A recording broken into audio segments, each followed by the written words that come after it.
사실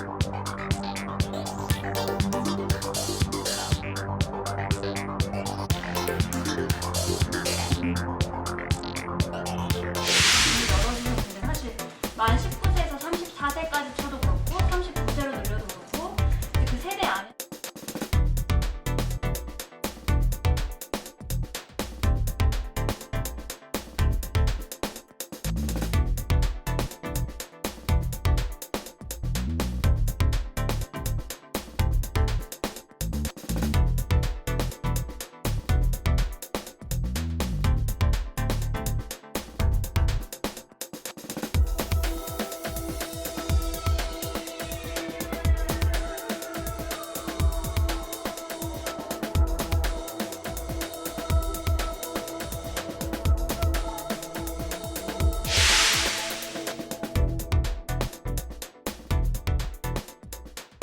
시청자 여러분 안녕하십니까? 집중진단 제주 정은숙입니다.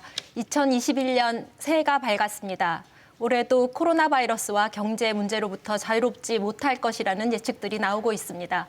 그래서 어느 때보다 더 2021년 새해에는 정말 다른 제주를 열고 새로운 도약을 했으면 하는 열망이 큽니다. 도내 시민단체 활동가들과 함께 2021년 의제를 정리하고 기획 4부작을 준비해봤습니다. 오늘 집중진단 제주 2021년 신년기획 그 첫 회를 함께해 주실 분들 나와 계십니다. 반갑습니다. 나와주셔서 감사드립니다. 안녕하세요. 예.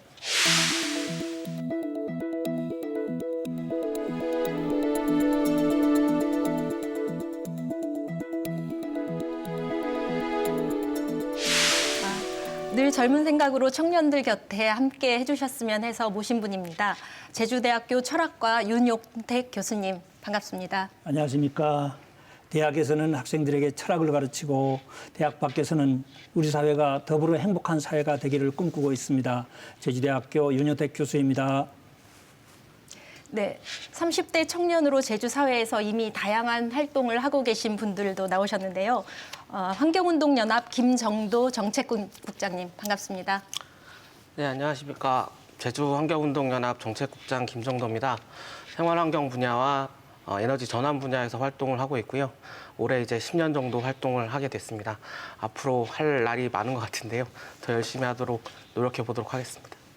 예, 제주여민의 양희주 사무국장님 반갑습니다. 네, 안녕하세요. 저는 그 제주여민의 활동가로는 5년 차하고 지금 사무국장으로는 3년 차를 맞이하고 있는데요.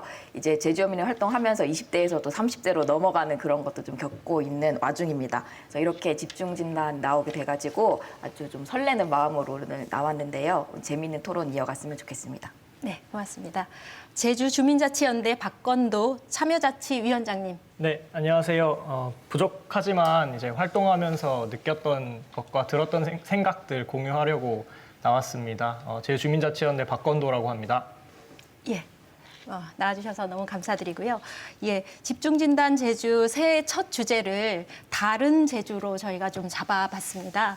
아름다운 제주, 우리가 영원히 보존하고 싶은 제주의 모습이 있는데요. 그런 한편에 또 이것만은 좀 정말 달라졌으면 좋겠다. 그리고 2021년 올해 그리고 중장기적으로 꼭 달라졌으면 좋겠는 것들. 다시 말해서 변화가 제주 사회에 어떤 변화가 필요할지 그 부분을 좀 먼저 여쭙고 싶습니다. 말씀을 좀 해주시지요. 예, 저부터 할까요? 예. 예. 일단 하루빨리 코로나19에서 벗어나서 일상으로 복귀했으면 합니다. 중장기적으로는 열심히 일하는 사람들에게 노력의 대가가 주어지고 또 소외된 이들도 최소한의 인간다운 삶을 살 수 있고 또 인간과 인간, 또 인간과 자연이 상생하고 공생하는 그런 사회, 그리고 양적 성장보다는 질적으로 성숙한 품격 있는 제주 사회가 되었으면 합니다. 예. 다른 분, 김정도 국장님 네. 말씀해 주시겠어요? 저는 환경단체에서 왔기 때문에 환경적인 얘기를 안 할 수가 없을 것 같은데요.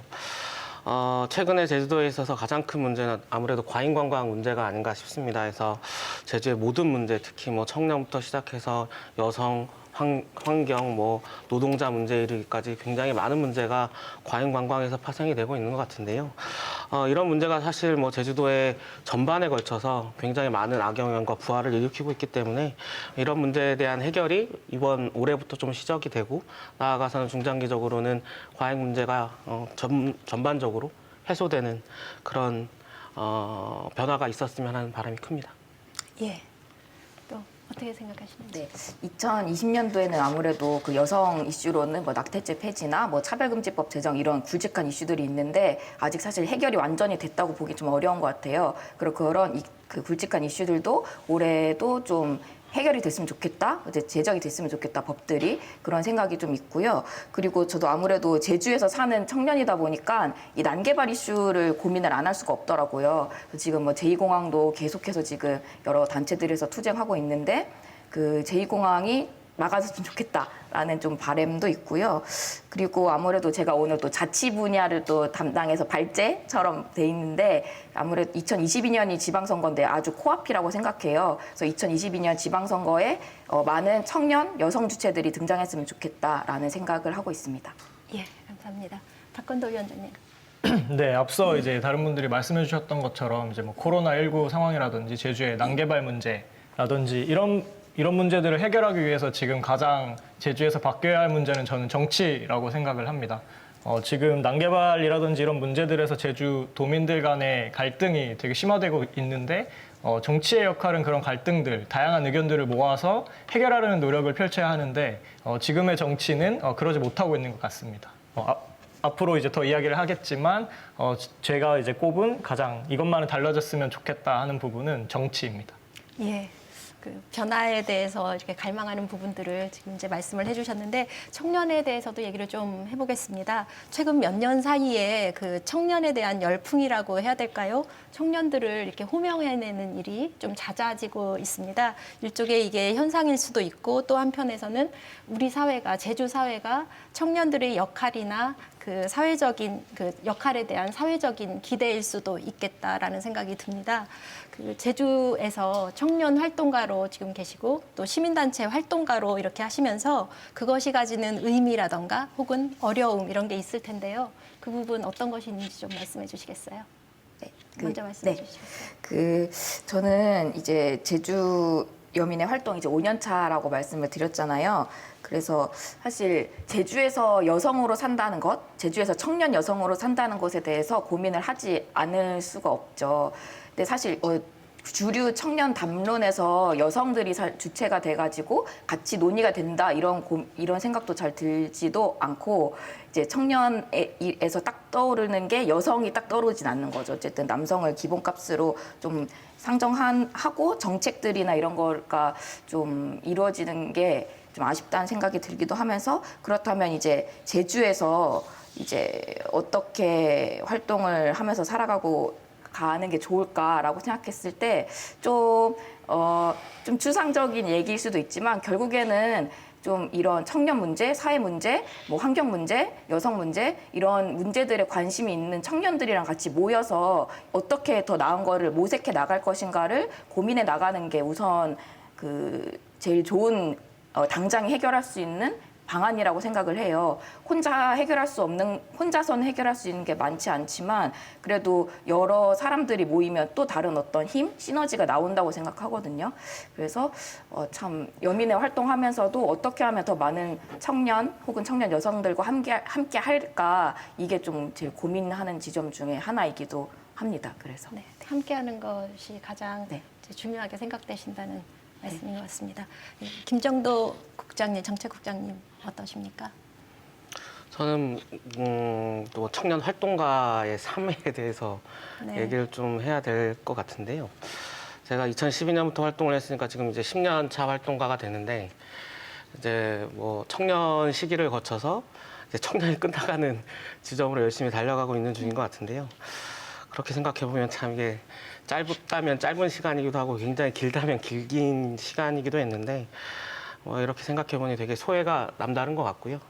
어쨌든 그래도 사회에 기여를 하고 있다는 보람으로 활동을 하는 활동가들이 많을 거라고 생각하고 또 보탬이 되고 있다고 생각하기 때문에 현재도 활동을 하고 있다고 생각을 하는데 하지만 이게 청년 활동가로서 살아가기에는 굉장히 좀 부담되는 부분도 사실 많습니다. 환경 분야만 하더라도 제주도의 환경 현안이 굉장히 많은데 비해서 그리고 그에 따라서 활동량도 많고 그런데 어쨌든 일이 많다 보니까 부침도 많고 또 그에 비해서 어쨌든 경제적인 부분에 있어서도 뭐 여의치 않은 것도 사실이고요. 그리고 많은 현안에 대응을 하고 있음에도 불구하고 사실 뭐 말 그대로 잘 해결되는 부분들이 뭐 많지 않은 것도 또 있는 부분이고 그게 또 마음에 짐이 되기도 하고 부채로 남아 있기도 한데요. 그래서 어쨌든 시민사회단체 내에서 활동하고 있는 청년활동가 모두에게 좀 응원, 격려, 위로의 말을 새해에 들어서 좀 전해드리고 싶고 또 이제 제가 사실 이제는 청년활동가로서 불리는 게 좀 쑥스러운 나이가 버렸습니다.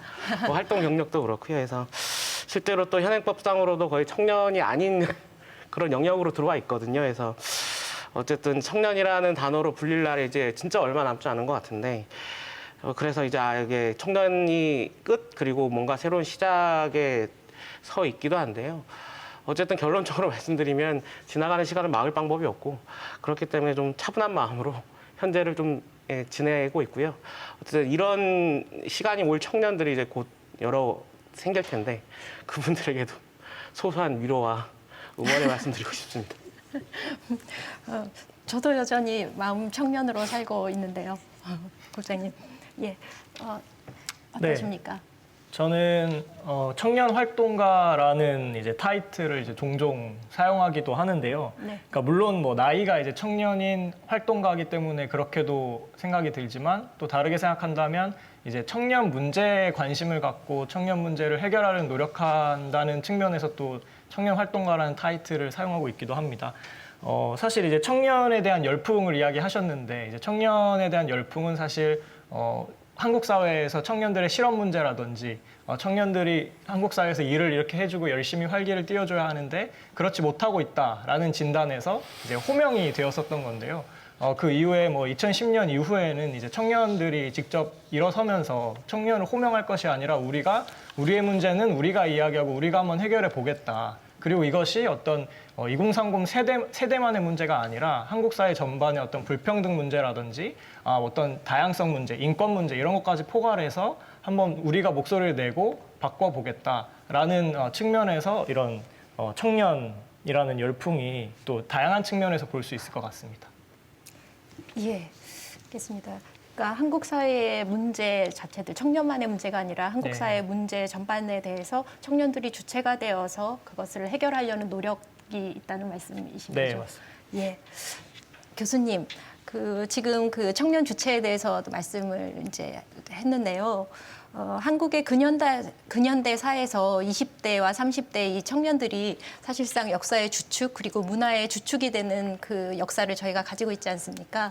예, 이 시대 청년들의 이러한 역할 그리고 특히 제주 사회에서 제주 청년들의 이런 역할에 대해서는 어떻게 생각하시는지 말씀 좀 해주시겠어요? 예, 그 사회의 미래를 보려면 청년을 보라라는 얘기를 하거든요. 우리 사회의 어떤 청년들의 꿈과 희망이 과연 얼마나 있는가 많이 걱정되기도 합니다. 우리 사회의 앞날이 그만큼 어둡고 위기라는 뜻이기도 한데요. 위기라는 말이 많이 쓰는 말입니다만 곧 기회이기도 합니다. 그래서 우리 청년과 사회가 함께 우리 어떤 현재와 미래에 대해서 절박하고도 진지하게 이제 고민을 많이 해야 됩니다. 우리의 어떤 근현대사를 이제 기준으로 본다면 매 시기마다 청년들이 그 중심에 있었습니다. 일제 강점기에는 나라를 되찾아야 하고 또 해방 공간에서는 새로운 사회를 만들어야 하고 그리고 산업화 시기에는 이제 산업 전사로 또 군부 독재 시대에는 이제 민주 사회를 위해 가지고 피와 땀과 눈물을 이제 흘렸죠. 그래서 우리가 나라를 되찾았고 또 산업화와 민주화를 이루었습니다. 그리고 우리가 그 열매를 따먹고 있는데 하지만 지금 사회가 급변하고 있습니다. 우리는 지금 4차 산업혁명기를 겪고 있고 또 생태위기와 기후위기에 처해 있습니다. 그리고 계층 간, 집단 간 갈등이 심각합니다. 그래서 공동체가 붕괴되고 있습니다. 그리고 세계화와 지역화를 동시에 추구해야 되는 그런 글로벌 사회를 살아가고 있죠. 하지만 우리는 거기에 익숙치가 않습니다. 일자리 위기, 또 공동체 위기, 환경 위기, 기후 위기, 이것들을 헤쳐나가기 위해서는 청년들의 역할이 대단히 큽니다. 하지만 우리 기성세대들도 그렇고 또 청년들도 그렇고 그에 대한 인식이 많이 부족한 것 같습니다. 네.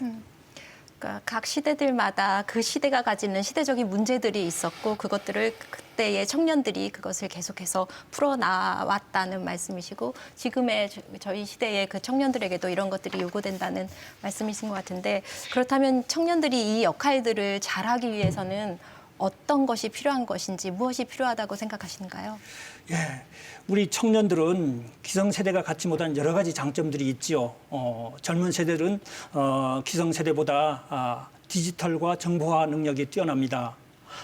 훨씬 익숙하죠. 그리고 외국어 능력과 또 낯선 문화에 대해서 상당히 이제 그 뛰어난 능력들을 갖고 있습니다.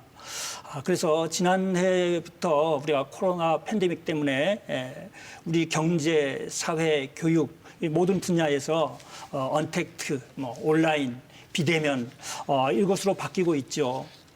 코로나로 인해 가지고 4차 산업혁명이 한 10년 정도 앞당겨진 게 아닌가 그런 생각을 합니다. 저만 하더라도 대학에 있다 보니까 비대면 강의를 하게 되는데 제가 컴퓨터하고 스마트폰에 익숙지가 못해요. 그렇기 때문에 주교와 학생들이 도움을 많이 받았습니다.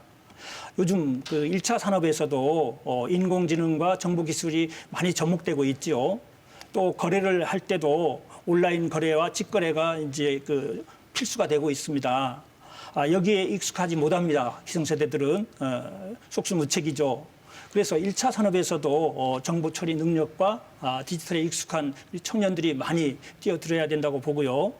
그리고 생산과 소비를 중심으로 지금까지 경제가 돌아갔는데 지금은 새로운 체험과 놀거리를 제공하면서 돈을 버는 그런 문화산업 사회가 되고 있습니다. 하지만 기성세대들은 거기에 낯선 상황입니다. 그래서 참신한 아이디어를 가지고 또 낯선 것에 대해서 두려움이 없는 청년들이 적극적인 참여가 있어야 되겠죠. 그리고 우리 사회가 한 발짝 앞으로 나가기 위해서는 기성세대와 젊은 세대 간의 만남과 소통이 이루어져야 된다고 봅니다. 환경운동, 평화운동, 그리고 노동운동, 여성운동, 그리고 교육과 문화운동 이런 여러 가지 다양한 영역에서 운동들이 펼쳐지고 있는데 청년들이 새로운 시대에 걸맞는 새로운 방식으로 그런 운동에 뛰어들 필요가 있다고 봅니다. 예, 지금 그 참여와 소통에 대해서도 강조를 해주셨고 그리고 또 기성세대들이 정말 속수무책으로 할 수 없는 좀 따라가기가 힘든 이런 분야들에 대해서도 우리 청년층에서 적극적으로 더 해주실 것을 이제 말씀을 해주셨습니다. 이 부분에 대해서 뭐 특별히 추가하실 말씀이 좀 있으신지. 혹은 청년들과 다양한 이들과의 이런 참여와 소통을 확대하기 위한 그런 과제들이 좀 어떤 게 있을지 그 방법에 대해서 좀 말씀을 나눠주시겠어요? 국장님. 네, 일단은 저희도 청년 관련된 사업들을 많이 좀 진행을 하려고 노력을 하고 있고요. 그래서 작년 같은 경우에는 기후위기 관련해서 청년들과 청소년들을 모아서 관련된 사업을 좀 진행을 하기도 했었는데 처음에는 사실 얼마나 모일지도 고민이 많았었고요. 왜냐하면 코로나19 상황도 있고 사실 처음 해보는 사업이기도 해서 굉장히 그런 걱정이 있었지만 그런 걱정을 좀 불식시킬 정도로 청년이나 청소년들의 참여가 꽤 있었습니다. 그래서 네. 그런 걸 보게 되면서 느낀 게 뭐냐면 이미 제주도에는 충분히 멋진 생각을 갖고 있고 참여할 의지를 갖고 있는 청년들이 굉장히 많다는 것을 좀 느꼈고요. 네. 근데 문제는 이런 청년들이 나올 수 있는 공간이 과연 제대로 마련되어 있는가라는 부분에서 좀 많은 고민을 해보게 됐습니다. 그러니까 청년 스스로가 뭐 하면 되지 않겠냐라고 말하는 분들도 계실 수 있겠는데 사실 뭐 맨땅에 헤딩하는 심정으로 처음부터 모든 걸 다 하라고 한다는 것 자체가 사실은 문제라고 보여지고 또 우리 사회가 청년들에게 그만한 자원을 배분해 준 적은 사실 없다고 생각을 하거든요. 네. 그래서 그들에게 스스로 무언가를 자꾸 하라고 하는 것보다도 그들이 무언가를 할 수 있도록 교육하고 연결하고 소통하는 것 등이 지금 가장 필요한 부분들이 아닐까라는 생각을 많이 해봤고요. 그런 의미에서 뭐 자발적으로 활동할 수 있는 공간을 어떻게 열어줄 것인가 그리고 그 안에서 어떻게 활동을 연결해 줄 것인가에 대한 고민이 많이 필요할 거라고 보여지고요. 뭐 그것이 정말 물리적인 공간일 수도 있고 또 아니면 뭐 프로그램이나 기획이거나 아니면 교육이나 홍보일 수도 있을 텐데 뭐 제주도 차원에서도 뭐 청년센터라든가 이런 것들을 운영을 하면서 활동을 하고 있기는 하지만 아직은 많이 모자란 부분이 많이 느껴지고요. 그래서 제주도가 됐든 기업이 됐든 그게 또 뭐 시민사회 단체가 됐든 어디든 그런 공간을 많이 열어주는 활동들을 좀 적극적으로 해 나가면서 청년들의 어떤 참여와 연대, 소통 그리고 나아가서는 사회 참여와 정치까지도 연결할 수 있도록 그런 많은 도움이 필요하지 않을까 그런 연대가 필요하지 않을까 생각하고 있습니다. 역량 있는 청년은 이미 많은데 그것을 소통할 수 있는 참여의 장이 좀 부족하다라는 말씀이시고, 예, 어떻게 생각하세요? 저는 이걸 질문을 딱 받았을 때 딱 떠오르는 단어는 어쨌든 일자리나 노동이었어요. 자기가 이제 먹고 사니즘이 좀 해결이 되어야 그 어떤 사회 문제나 그런 거에 좀 눈을 돌릴 수 있는 여유나 여지들이 좀 생긴다고 생각하거든요. 그래서 근데 지금의 청년 정책은 너무 일자리나 이게 일자리에만 방점이 찍혀 있는 게 문제이지 일자리 문제를 보지 말라고 이제 청년 활동가들이 이야기하는 게 아니거든요. 이제 같이 아까 김정도 국장님 말씀하신 것처럼 뭐 참여나 뭐 이렇게 대표성 이런 걸로 좀 연결해가지고 청년 문제를 좀 종합적으로 봐야 되는데 이거를 자꾸 일자리 문제로만 국한시키는 게 좀 문제라고 생각을 하거든요. 근데 그럼에도 이 먹고 사는 문제는 그 청년 입장에서 해결이 돼야 되는 거는 맞잖아요. 그렇기 때문에 그 좀 고민이 좀 필요하다고 생각하고, 그러니까. 제주에서 일을 하면서 살아가고 싶은데 그 일자리 문제, 노동 문제가 걸려 있어서 제주를 떠나는 거를 고민하는 청년들을 저는 제일 안타깝거든요. 그러니까 청년들이 제주도에서 떠나간다는 거를 그냥 문제라고만 보지 말고, 그러니까 떠날 사람은 떠날 수 있다고 생각해요. 당연히 사람이 한 곳에만 정주해가지고 살아갈 수 없고 이동하는 게 더 좋은 청년들도 분명 있잖아요. 근데 하지만 제주에서 살아가고 싶은 청년들은 여기에서 좋은 환경에서 살아갈 수 있도록 또 정책적인 마련은 분명히 필요하겠다는 생각이 듭니다. 예. 네, 뭐 청년 문제 하면은 뭐 88만 원 세대라는 책으로부터 이제 이야기를 많이 하게 되는데요. 우리 한국 사회가 청년 문제를 어떤 실업의 문제라고 이제 규정을 하고, 그러면 그것의 해결책으로 뭔가 일자리를 제공하거나 아니면은 창업 지원 정책을 많이 펼쳐가지고 창업을 해봐라 계속 이제 이렇게 이야기하고 있는 상황입니다. 그래서 뭐 창조경제혁신센터라는 뭐 이런 기관들을 곳곳에 이제 설치하거나 지금 그렇게 하고 있는데요. 이제 청년 활동 영역에서 계속 주장해왔던 것은 아까 양희주 국장님 말씀하셨던 것처럼 청년의 문제는 일자리를 제공해서 해결되는 문제가 아니고, 이제 물론 일자리도 중요하겠지만 또 다른 청년 삶 전반에 대한 어떤 사회 안정망을 깔아준다거나 이런 것들이 더 중요하거든요. 그래서 뭔가 저도 이제 청년들이 좀 더 힘을 내고 뭔가 너희들이 좀 더 노력을 해봐라라고 하는 것도 중요할 수 있겠지만, 거기에 더해서 어떤 자기의 삶에 대해서 자기가 무슨 일을 하고 싶고 어떻게 살아가고 싶은지에 대해서 고민할 수 있는 어떤 시간적 여유를 보장하는 것, 이것이 우리 사회가 먼저 해야 할 것이 아닌가 그런 생각을 해봤습니다. 예, 여러 가지 얘기를 해주시는데 지금 특히 이제 청년들의 소통의 장이 좀 부족한 것이 아닌가, 그런 장들이 마련돼 있고 그 안에서 뛸 수 있어야 되겠다라는 이야기들을 좀 더 해주셨으면 좋겠는데, 교수님 어떻게 생각하십니까, 이 부분에 대해서요? 글쎄요, 이제 여러 청년들이 얘기를 이제 아주 참 고맙게 들었는데요. 우선 우리 청년들에게 비빌 언덕을 만들어줘야 된다고 보거든요. 가장 큰 문제는 사실은 이제 주거 문제입니다. 요즘 뭐 전 국민이 여기에 관심을 갖고 있는데, 중앙정부와 지방정부에서 이제 저렴하면서도 아주 양질의 임대 주택들을 많이 지어서 청년들이 큰 걱정 없이 입주할 수 있도록 좀 해줘야 되지 않을까, 그런 생각을 하고요. 아까 먹고 사는 문제를 얘기했었는데, 최소한 우리 청년들에게 기본소득을 좀 이제 제도를 마련해가지고 최소한의 안정적인 어떤 삶을 살면서 자신들이 원하는 삶을 좀 살아갈 수 있게끔 좀 했으면 좋겠고요. 요즘 또 우리 청년들이 참 능력이 많습니다. 다양한 분야에서 다양한 능력들이 있는데, 이것들을 서로 이제 주고받을 수 있는 그런 어떤 시스템들이 마련해야 해야 되지 않을까 그런 생각을 하거든요.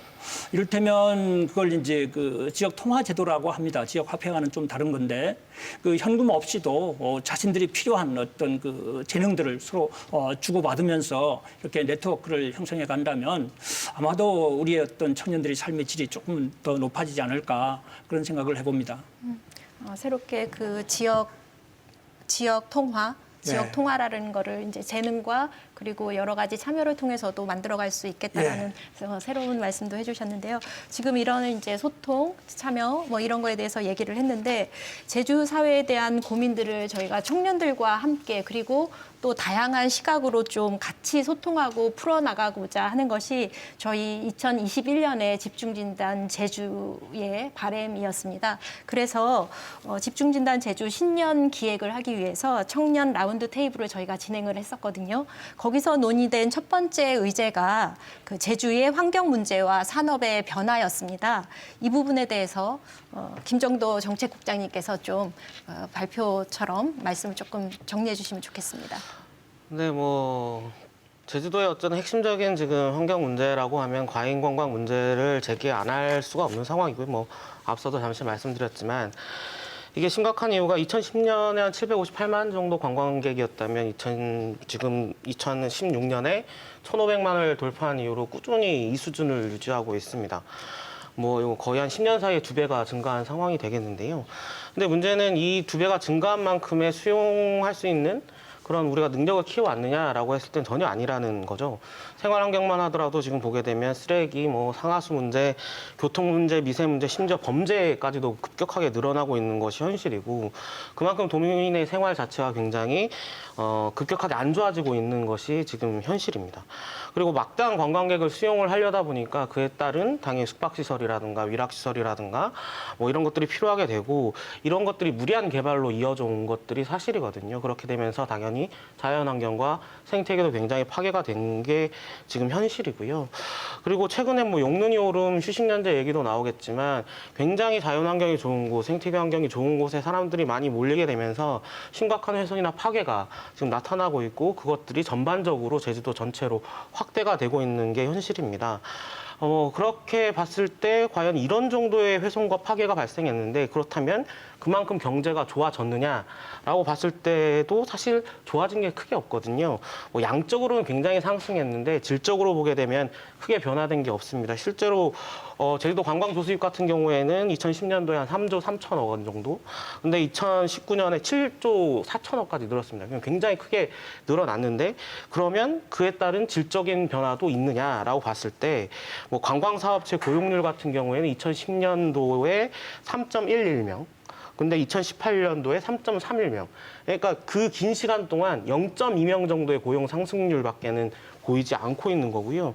그리고 관광 부가가치율도 보게 되면 2010년에는 한 32.5%, 근데 2017년에 들어서면서는 30% 밑으로 29.5%까지 떨어져 있는 상태입니다.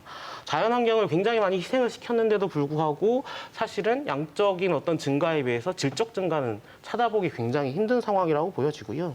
또 이런 질적인 붕괴가 어디서 발생을 하느냐, 결과적으로 늘어나는 관광객에 맞춰가지고 그에 따른 어떤 수요를 맞춘다고 해서 굉장히 많은 과잉 개발을 한 거거든요. 근데 이 과잉 개발이 수요에 맞게끔 돼온 게 아니라 그 이상으로 존재해 왔기 때문에 거기서 굉장히 많은 과당 경쟁, 출혈 경쟁들이 일어나 온 것이고요. 그렇기 때문에 굉장히 많은 이런 어떤 노동 조건의 악화라든가 이런 것으로 이어지고 있습니다. 왜냐하면 결과적으로 수익을 창출하려면 어떤 인건비 부분에서 뭐 인건비를 최소화시키는 방향으로 갈 수밖에 없는 것이기 때문에 그렇습니다. 뭐 이런 부분 같은 경우에 제주도가 임금 구조에서 굉장히 전국 최하위 수준을 보여주는 것과도 굉장히 연결돼 있다고 보여지고요. 뭐 이런 것들로 봤을 때 이런 과잉 관광의 영향 자체가 단순하게 환경뿐만이 아니라 경제, 사회, 뭐 교육, 여성, 뭐 범죄에 이르기까지 굉장히 크게 영향을 미치고 있다고 보여지고요. 그리고 결과적으로 이를 타개하기 위해서는 이런 양적 관광에 치우쳐 있는 과잉 관광 정책 자체를 폐기할 때가 되지 않았나 이렇게 좀 판단을 하고 있고, 뭐 이런 걸 좀 타개해보기 위해서 뭐 문재인 정부 차원에서도 제주 국립공원 확대 지정 문제라든가 그리고 제주도 차원에서는 환경기여금 뭐 확대 지정이라든가 이런 걸 꾸준히 해오고 있고 또 그린 뉴딜이라는 걸 하면서 뭐 에너지 전환 부분까지도 연결시켜서 뭐 제주도 여러 가지 산업 변화를 좀 꾀하려고 하고 있는데 이참에 이런 어떤 과잉 관광에 치우쳐 있는 어떤 그런 관광 산업을 구조 조정하고 다른 산업으로 새로운 어떤 이제 친환경적이고 그린 뉴딜에 입각할 수 있는 산업으로 좀 조정할 필요가 있지 않나 이렇게 보고 있습니다. 예. 그 핵심적으로 과잉 관광의 문제, 그것이 일으키는 여타의 많은 문제들을 지금 잘 이렇게 말씀을 해주셨고, 이 과잉 관광의 시대를 좀 끊어내는 한 해가 되기를 바란다라고 이렇게 말씀을 해주셨는데요. 그렇습니다. 제주 그 산업의 조수입, 아까 조수입 부분 말씀해 주셨는데 조수입으로 치면 70% 정도가 넘는 그런 것이 이제 제주의 관광 산업일 텐데요. 이러한 기형적인 구조가 변하지 않으면 산업 생태계가 달라지지 않을 거라는 말씀이셨고, 일자리와 노동 환경 그리고 삶의 질도 나아지기 어렵다. 라고 볼 수 있을 것 같습니다. 또 앞에서 윤 교수님이 4차 산업혁명에 대해서도 말씀해 주셨는데 그것과도 좀 연결이 되는 부분이 있을 것 같습니다. 이런 부분에 대해서 좀 자유롭게 의견을 지금 김정로 국장님이 말씀해 주신 것에 대해서 자유롭게 의견을 좀 개진해 주시면 좋겠습니다. 어떻게 생각하시는지요? 아까 말씀 주신 걸로 이제 들어봤을 때 사실 이제 관광 산업에 몰려 있다는 거는 어쨌든 그 제주의 일자리도 관광 산업에 몰려 있다는 거잖아요. 곧. 그래서 그 제주에 있는 살고자 하는 아까 저도 말씀드렸던 청년들이 좀 다양한 일자리가 있어야 여기에 좀 정주할 그런 마음들이 좀 생기지 않을까라는 생각이 들었고, 그러니까 관광 산업이 결국에는 지금 뭐 제주의 자연 환경을 좀 훼손하는 방향으로 많이 가고 있잖아요. 그리고 쓰레기 문제도 엄청나는 게 좀 거의 체감이 될 정도로, 그러니까 제주도에 뭐 그 좀 외곽만 나가도 거의 막 포크레인이든 뭐든 막 그 큰 차들이 막 왔다 갔다 하는 게 너무 잘 보이고 있거든요. 그래서 이 제주의 이 파란 이 초록 이런 나무들이 참 없어지고 있구나라는 게 너무 잘 느껴지고 있는 와중이에요. 그래서 이게 참 문제다. 그러니까 관광객이 많이 오는 게 다 이게 경제적으로 과연 좋을까? 근데 이 경제적인 게 누구한테 돌아가는가를 생각했을 때 그 관광 산업에 종사하고 있는 제주 도민들 개개인이 아니고 사실은 기업들에게 많이 그 수익들이 돌아가고 있는 거라고 생각을 해요. 그래서 그런 것도 고민을 해봐야 되겠다라는 생각이 듭니다. 예. 박건도 위원장님. 네, 저는 아까 이제 그 정치의 문제에 대해서 이야기를 했었는데요. 역시 난개발 문제에 있어서 정치의 역할이 상당히 중요한 것 같습니다. 2015년인가요? 그 제주도청 앞에 가면은 이제 청정과 공존이라는 키워드, 뭐 슬로건 이런 것이 걸려 있는데, 네. 이것이 제가 알기로는 이제 도민들이 100여 명이 모여가지고 청소년 20여 명 이렇게 모여서 만들어낸 슬로건이라고 하더라고요. 청정과 공존이라고 하는 그런 키워드를 도민들이 뽑아내고 이것들을 얼마나 잘 지켜갈 것인가는 사실 어떤 정치의 문제라고 생각을 하는데, 지금 그 이후로 지금 2021년이 될 때까지의 어떤 제주의 개발 상황, 제주의 곳곳이 이렇게 공사판이 되어 있는 이 상황을 봤을 때는 그렇게 도민들이 원하는, 그리고 도민들이 제주가 어떻게 되고자 하는지에 대한 그런 염원에 대해서 과연 부합하고 있는 정치를 펼치고 있는가, 저는 이제 항상 의문이 좀 들더라고요. 그래서 이제 어떤 도민들은 이미 청정과 공존, 생태를 이야기하고 있는데 그것에 맞게 어떤 정치가 좀 바뀌어야 하는 것이 아닌가, 그런 생각을 좀 해봤습니다. 예. 교수님 한 말씀 해주시죠. 예, 그렇습니다. 이제 아까 4차 산업혁명 얘기도 했습니다만은 지금 우리의 그 제주 산업에 그게 뭐 1차 산업뿐만 아니고 2차, 3차 산업까지도 다 그 새로운 어떤 그 디지털 기술들이 많이 이제 접목되고 있는데, 지금 우리 그 관광만 하더라도 사실 그렇지 않습니까? SNS를 통해 가지고 또 여러 가지 어떤 홍보가 되지 않으면 이게 그 참 찾아오지를 않거든요. 그리고 우리가 진정성을 가지고 청정 먹거리를 이제 생산하고 또 맛있는 음식을 또 만들고 한다면 결국은 불원천리하고 이제 찾아올 수도 있거든요. 근데 거기에 우리 청년들이 많이 그 함께 참여해가지고 제주의 어떤 그 청정함을 이제 그 전 세계에 알리고 또 전국에 알리는 그런 역할들을 많이 한다면 그래도 지금의 우리 어떤 그 부모 세대들도 좀 나은 어떤 그런 그 경제가 되지 않을까 그런 생각을 해봅니다. 예. 이제 그럼 또 다음 주제로 좀 넘어가 보겠습니다. 신년기획 그 두 번째 주제는 제주 4.3과 평화입니다. 그 제주 4.3 70주년 기념 사업단에서 박건도 위원장님 활동을 해주셨었죠. 네. 예, 올해가 73주년이지요. 4.3 사업과 관련해서 그동안에 이제 성과도 많다는 평가를 받지만 또 한편에서는 또 새로운 과제들도 제기되는 것으로 알고 있는데요. 세대를 이어가면서 또 동시에 세대 변화가 필요하다는 그런 논의도 있지 않습니까? 네. 예. 그래서 이제 제가 이제 그 제주 4.3 기념사업위원회에서도 청년위원장으로 활동을 하고 있는데요. 그것과 관련해서 이제 좀 발제를 준비를 해봤습니다. 네. 2018년에 이제 4.3 아까 말씀하셨듯이 70주년을 맞으면서 이제 앞으로 해결해 나가야 할 이제 주요 과제로 뽑을 수 있는 것이 이제 세 가지가 있었습니다. 이제 첫 번째가 최근 이슈가 되고 있는 4.3 특별법 개정, 그리고 두 번째가 미국 정부에 대한 책임 인정, 그리고 사과, 그리고 세 번째가 이제 4.3의 이름을 정하는 것, 정명 문제가 있습니다. 4.3 특별법 개정은 최근 추진되고 있는 상황이긴 하지만 이후 과제를 좀 남겨놓고 있는 것 같고요. 그리고 다른 두 가지 과제인 미국 정부의 사과, 그리고 정명 문제는 어떤 1, 2년의 시간을 가지고 해결할 수 있는 문제들은 아닌 것 같습니다.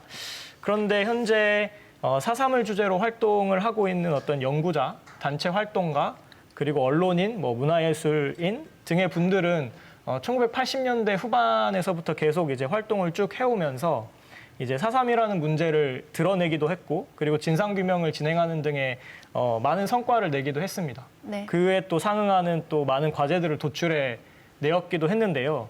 근데 이제 그분들이 이제 연령적으로 은퇴를 바라보는 분들이 상당히 많은 상황입니다.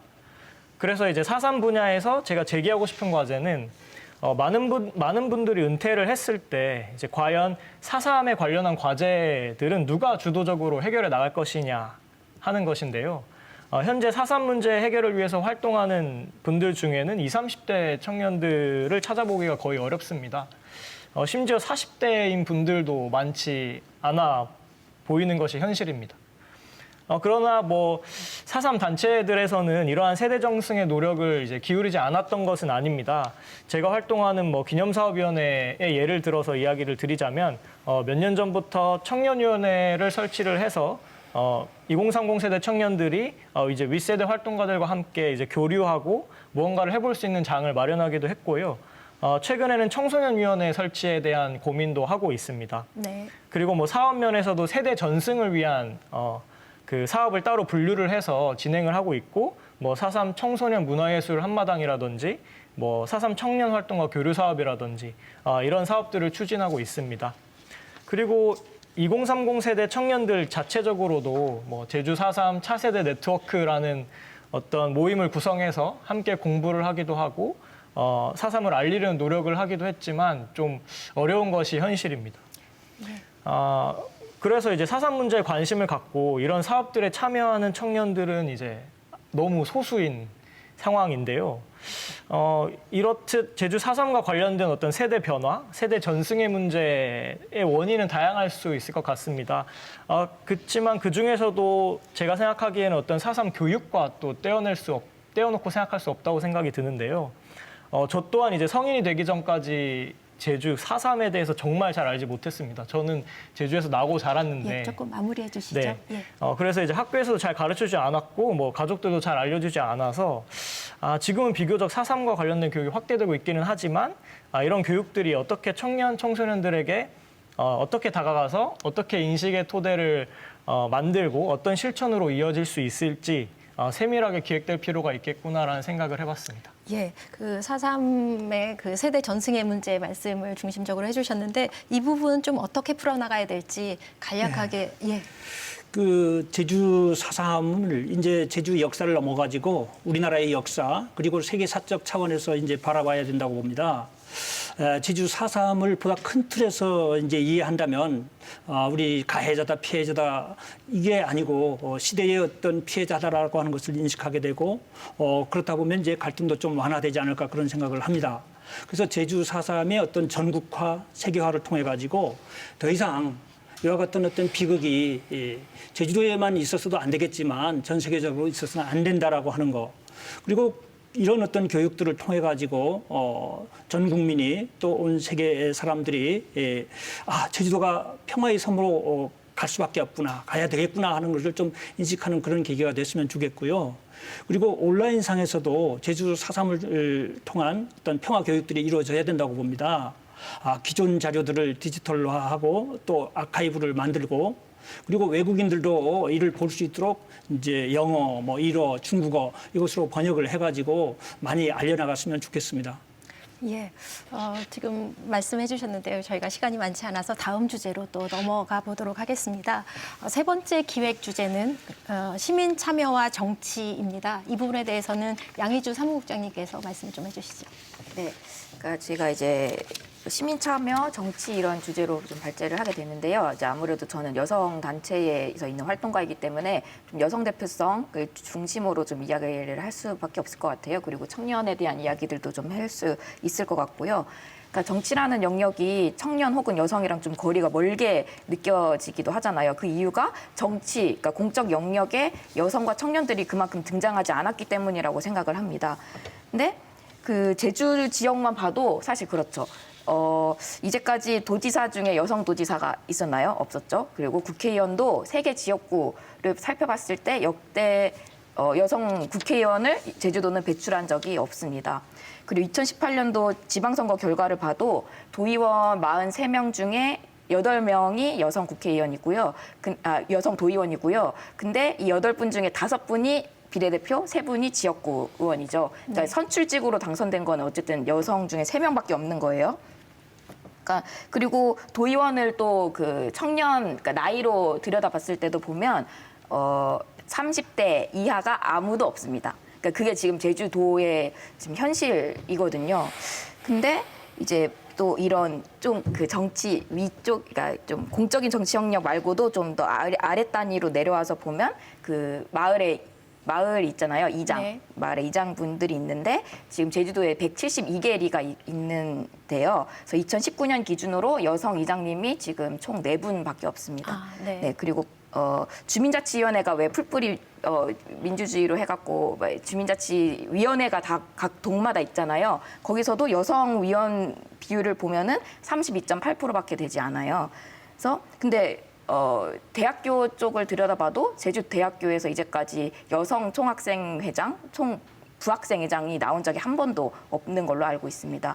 근데 이러한 문제들이 청년 혹은 여성들이 적극적으로 나서지 않아서 그러니까 개인의 문제로만 이걸 돌릴 수 있는 것인가라고 봤을 때 저는 아니라고 생각하거든요. 어쨌든 가부장 문화가 분명히 작동을 하는 거고 이 사람들이 그 공적인 영역에 나서지 못하도록 만드는 어떤 장벽들이 분명히 존재한다고 생각합니다. 그래서 이거를 어떻게 해결해 나갈 수 있을까를 계속 고민하고 있는 와중이기도 한데요. 그러니까 저는 왜 정치 영역에 청년과 여성들이 등장을 해야 되는가를 봤을 때, 그러니까 이제까지는 계속 어떤 중년의 남성들의 중심으로 그 정치나 정책들을 좀 해왔잖아요.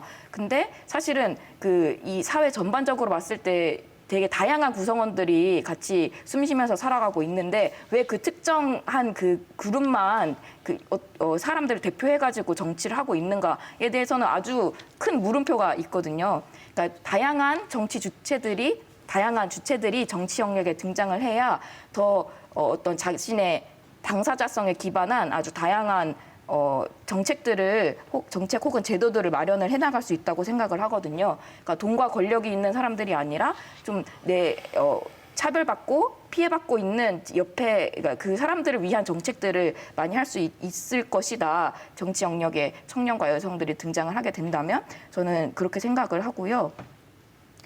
네, 그래서 앞으로 어떻게 이거를 극복해 나갈 수 있을 것인가를 봤을 때 좀 제도적인 것도 분명히 필요하겠지만 저희 같은 여성 단체에서도 사실 작년에 이제 전년홍이랑 같이 성평등 마을 규약 표준 조항도 마련하고 그러니까 이거를 또 마을에서 그 제도적으로 바꿔낼 수 있도록 하는 움직임들이 있었는데 그러니까 그런 일련의 활동들도 또 필요하겠다. 또 전년홍에서 지금도 계속 이어서 사업을 하고 있는 걸로 알고 있거든요. 그래서 마을 단위에서부터 그리고 뭐 대학 단위, 청년 여성 단위에서부터 좀 그런 경험을 공적인 경험을 좀 쌓아갈 수 있는 것들을 마련하는 것도 필요하겠다는 생각입니다. 예, 그 다양한 정치 주체들이 나와야 어떤 특정한 그 주체들이 아닌 다양한 정치 주체가 나와야 달라질 수 있겠다라는 말씀이 핵심이었던 것 같은데 참여와 정치가 제주를 달라지게 할 수 있을지 그리고 적어도 어떤 변화를 좀 만들어낼 수 있을지 그러니까 박건도 위원장님 지금 정치적인 참여에 대해서 강조해 주셨는데 좀 말씀해 주시겠습니까? 네, 이제 발제해 주신 부분에 대해서 이제 상당 부분 동의를 하고요.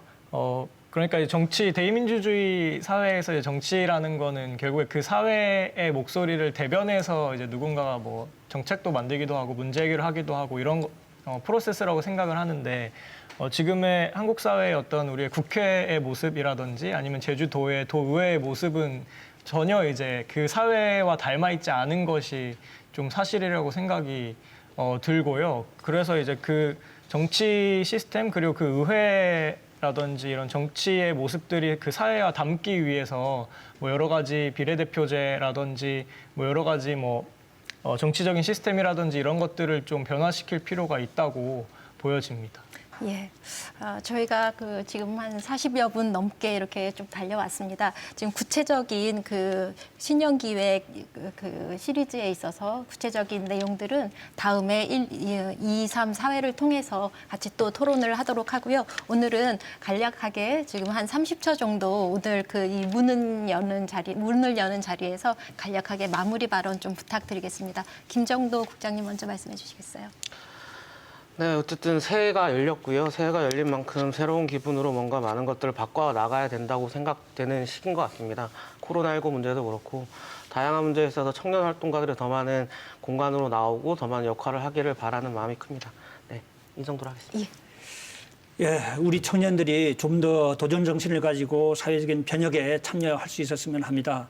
그러려면 단지 이제 그렇게 한다고 해서 될 일은 아니거든요. 그래서 제도적으로, 법적으로 그런 보장을 또 해줘야 되겠고, 우리 기성세대들도 우리 사회가 보다 더 빠르게 좀 더 안전하고 생태적인 어떤 사회로 나가기 위해서는 청년들이 참여가 반드시 필요합니다. 좀 미숙하더라도 청년들을 좀 포용하면서 안고 가야 하지 않을까 그런 생각을 합니다. 예, 한 10초 정도로 간략하게 해주시겠어요? 네, 오늘 확실히 좀 시간이 짧다고 느껴지네요. 그래서 앞으로 2, 3, 4회차에 어떤 이야기들이 이어지는지 제가 또 시청자 입장에서 또 열심히 지켜보도록 하겠습니다. 예. 네, 그동안 이제 마이크를 이제 들지 못했던 많은 청년들이 있는데 이제 올해는 그런 많은 청년들과 함께 다양한 이야기를 모을 수 있는 그런 해가 됐으면 좋겠습니다.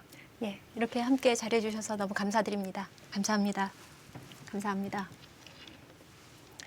2021년의 새로운 문을 청년 활동가들과 함께 열었습니다. 이제는 변해야 한다는 각성이 행동으로 이어질 때 질적으로 다른 제주를 만들어갈 수 있을 겁니다. 다음 이 시간에는 제주의 환경 문제와 산업 생태계 변화를 주제로 신년 기획 이어가겠습니다. 시청해주신 여러분 감사합니다.